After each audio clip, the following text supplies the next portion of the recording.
જય માતાજી મિત્રો, હમણાં થોડા સમયથી બધા સોશિયલ મીડિયા પર એક ઘટના વાયરલ થઈ રહી છે કે મોગલધામ કબરાવ અને આ જગ્યાના મહંત એટલે સામત બાપુ. સામત બાપુ એટલે કે ચારણ ઋષિ. આમના દીકરી લવ મેરેજ કર્યા છે ને આવી ઘણી પોસ્ટો સોશિયલ મીડિયા પર ફરી રહી છે. તો આપ સૌને નમ્ર વિનંતી કે ખોટી અફવાઓથી દૂર રહેજો અને સત્ય છે તે જ સ્વીકારજો. ઘટના એવી હતી કે 4 થી 5 દિવસ પહેલા બાપુના દીકરી છે તે કોક ઓમ ડાભી નામનો વ્યક્તિ, જે મૂળ ભુજનો રહેવાસી છે, તે અવારનવાર મોગલધામ કબરાઓ દર્શનાર્થે આવતો હતો અને આ હિસાબે બેન છે તેમના કોન્ટેક્ટમાં આવ્યા અને 4 થી 5 દિવસ પહેલા તેમની સાથે પગાડીને લઈ ગયો અને લવ મેરેજ કરી લીધા આવી શરતી વાયરલ કરી. તો આ વિશે ઘણી પોસ્ટો થઈ રહી છે, પરંતુ નમ્ર નિવેદન કે પોસ્ટોમાં ખરાબ કમેન્ટો લખી રહ્યા છે.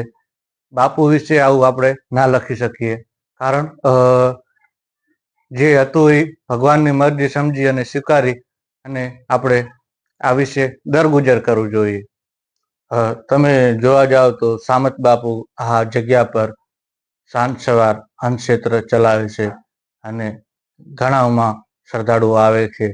આપણે વિડીયોમાં જોઈ છીએ કે પૈસા આપે છે કે મારે માનતા હતી અને એ બાબતે માતાજીની આટલા રૂપિયાની માનતા હતી તો આ સ્વીકારો, તો બાપુ સ્વીકારતા નથી. એની ઉપર 1 રૂપિયો અંબોરી અને એમને બેન દીકરી કે માવડી કહી અને દક્ષિણામાં આપી દે છે કે લે માવડી, માતાજી તરફથી હું આ તમને આપું છું. આવા તમે વિડીયો જોતા હશો. કારણ આ જગ્યા પર કોઈ સામાન્ય વ્યક્તિની કોઈ પણ પ્રજાનો 1 પણ રૂપિયો લેવામાં આવતો નથી. તો ઘણા એવો પણ વાંધો ઉઠાવતા હતા કે બાપુ છે મોટા વ્યક્તિ પાસેથી ફંડ લે છે, એમની પાસેથી દાન લે છે. તો એમાં ખોટું શું છે?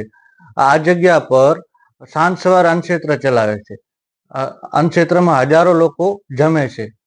તો મિત્રો, તમે જરાક વિચાર કરો કે આ જગ્યા પર આટલું મોટું અન્નક્ષેત્ર ચલાવે છે ને હજારો લોકોને જમાડે છે, આનો કેટલો ખર્ચો થતો હશે? આ ખર્ચો કોઈ ઘરેથી તો ના જ ભોગવે. આના માટે કોઈ પણ શ્રદ્ધાળુ, યાત્રાળુ અથવા તો માના મંદિરે કોઈ દર્શને ગયું હોય તો તે ભૂખ્યા પેટે આવતું નથી. બાપુ આટલી મોટી સેવા કરી રહ્યા છે, તો આવા સવાલો આપણે ના ઉઠાવવા જોઈએ.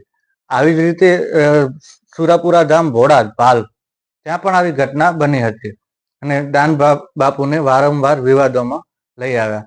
પરંતુ તમે એટલો તો વિચાર કરો કે ભક્તો ત્યાં જાય છે, એમના કનેથી 1 રૂપિયો લેવામાં આવતો નથી અને ત્યાં કેવડું મોટું અન્નક્ષેત્ર ચલાવે છે.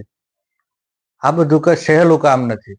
અને વચમાં રાપરના જ આપણે ધારાસભ્ય એટલે કે વિરેન્દ્રસિંહ જાડેજા, તો બાપુએ 50 લાખ જેટલું નાણું મોગલધામ કબરાવમાં આપ્યું હતું. બાપુએ એટલા માટે આપ્યું કે માતાજીને એમની ઉપર મેર છે, માતાજી એમને ઘણું આપ્યું છે અને 50 લાખના કરોડ માતાજી એમને આપી દેશે. તો બાપુએ નાણું આપ્યું તો સારા કાર્યમાં વાપરવા માટે, તો એમાં ખોટી વસ્તુ શું છે? આ નાણું સ્વીકાર્યું એ બાબતે ઘણો વિરોધ થયો હતો. આવો ખોટો વિરોધ ના કરવો જોઈએ. અને બાપુ આ દાન જે કાંઈ ટ્રસ્ટમાં આવે છે, દાતાઓ આ દાન આપે છે, એ બાપુ કોઈ ખોટો ઉપયોગ નથી કરતા. માત્ર ને માત્ર ટ્રસ્ટમાં સારા કાર્યો માટે જ વાપરે. જેમ કે આ મંદિરે જમવાનું, સાંજ સવાર જમવાનું, અને બીજા મંદિરમાં ડાયરા કરવા, પછી ગાયો માટે, આ સારા કાર્યો માટે જ વપરાય છે. એવી જ ઘટના સુરાપુરા ધામ ભોળાજમાં પણ થઈ રહી છે. ત્યાં દાનબા બાપુ જે પણ ડોનેશન આવતું હોય તે લોકોને જમણવાર અર્થે જ વાપરે છે. ત્યાં લાખો લોકો જમે છે. આમનો આપણે વિરોધ ના કરવો જોઈએ. આપણું જે મંદિર કહેવાય, આપણી સૌની માતાજી કહેવાય અને ચારણ ઋષિ છે.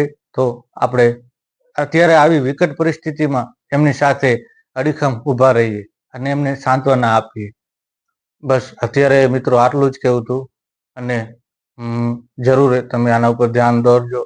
કોઈ પણ આ પોસ્ટ આવે તો ખરાબ કમેન્ટ કરશો નહીં. અને જે કોઈ ખરાબ કમેન્ટ બાપુ વિશે હેલ્પ કમેન્ટ કરતું હોય તો તેમનું ધ્યાન દોરજો, તેમને સમજાવજો. બસ વિડીયો પસંદ આવ્યો હોય વિડીયોને શેર કરજો, ચેનલને સબસ્ક્રાઈબ કરજો. વિડીયો શેર કરી બીજા મિત્રો સુધી પહોંચાડજો. બસ.